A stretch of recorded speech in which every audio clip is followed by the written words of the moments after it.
गलातियों के नाम पौलुस प्रेरित की पत्री अध्याय 3। हे निर्बुद्धि गलातियों, किसने तुम्हें मोल लिया है?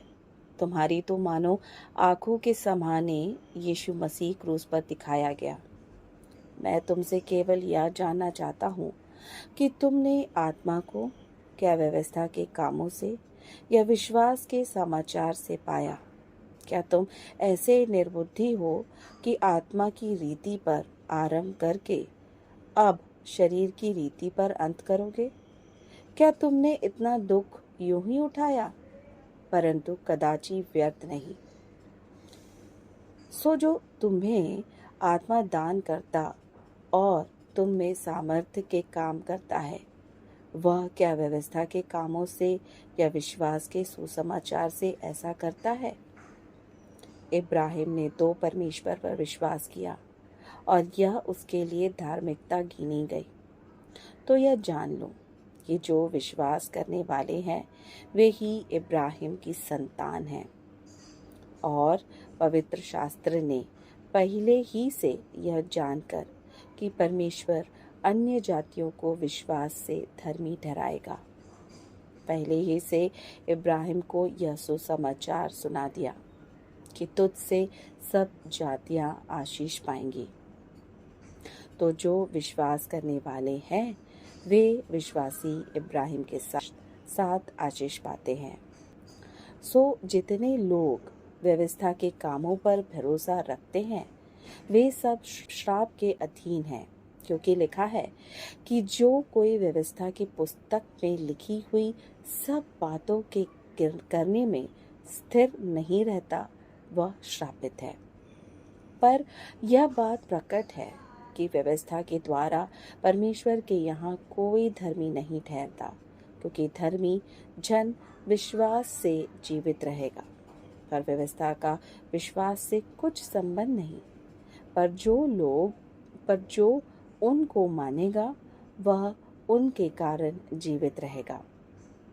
मसीह ने जो हमारे लिए श्रापित बना हमें मोल लेकर व्यवस्था के श्राप से छुड़ाया, क्योंकि लिखा है, जो कोई काठ पर लटकाया जाता है वह श्रापित है।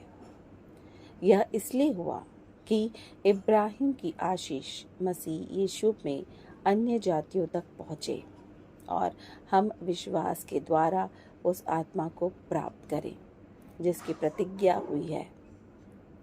हे भाइयों, मैं मनुष्य की रीति पर कहता हूँ कि मनुष्य की वाचा भी जो पक्की हो जाती है तो ना कोई उसे टालता है और ना उसमें कुछ बढ़ाता है।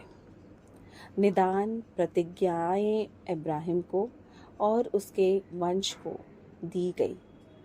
वह यह नहीं कहता कि वंशों को, जैसे बहुतों के विषय में कहा, पर जैसे एक के विषय में कि तेरे वंश को, और वह मसीह है। पर मैं यह कहता हूँ कि जो वाचा परमेश्वर ने पहले से पक्की की थी उसको व्यवस्था 430 बरस के बाद आकर नहीं टाल देती कि प्रतिज्ञा व्यर्थ ठहरे। क्योंकि यदि मिरास व्यवस्था से मिली है तो फिर प्रतिज्ञा से नहीं, परंतु परमेश्वर ने इब्राहिम को प्रतिज्ञा के द्वारा दे दी है। तब फिर व्यवस्था क्यों दी गई? वह तो अपराधों के कारण बाद में दी गई कि उस वंश के आने तक रहे जिसको प्रतिज्ञा दी गई थी, और वह स्वर्ग दूतों के द्वारा एक मध्यस्थ के हाथ ठहराई गई। मध्यस्थ तो एक का नहीं होता, परंतु परमेश्वर एक ही है। तो क्या व्यवस्था परमेश्वर की प्रतिज्ञाओं के विरोध में है? कदापि ना हो, क्योंकि यदि ऐसी व्यवस्था दी जाती जो जीवन दे सकती तो सचमुच धार्मिकता व्यवस्था से होती। परंतु पवित्र शास्त्र ने सबको पाप के अधीन कर दिया, ताकि वह प्रतिज्ञा जिसका आधार यीशु मसीह पर विश्वास करना है, विश्वास करने वालों के लिए पूरी हो जाए।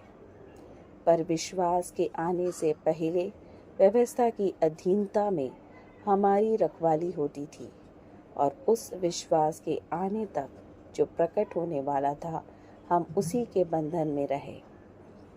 इसलिए व्यवस्था मसीह तक पहुँचाने को हमारा शिक्षक कोई है कि हम विश्वास से धर्मी ठहरे। परंतु जब विश्वास आ चुका तो हम अब शिक्षक के अधीन ना रहें, क्योंकि तुम सब उस विश्वास करने के द्वारा जो मसीह यीशु पर है परमेश्वर की संतान हो। और तुम में से जितनों ने मसीह में बपतिस्मा लिया है, उन्होंने मसीह को पहन लिया है।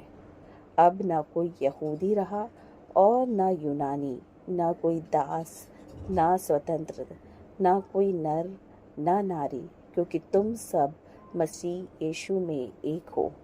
और यदि तुम मसीह के हो तो इब्राहिम के वंश और प्रतिज्ञा के अनुसार वारिस भी हो।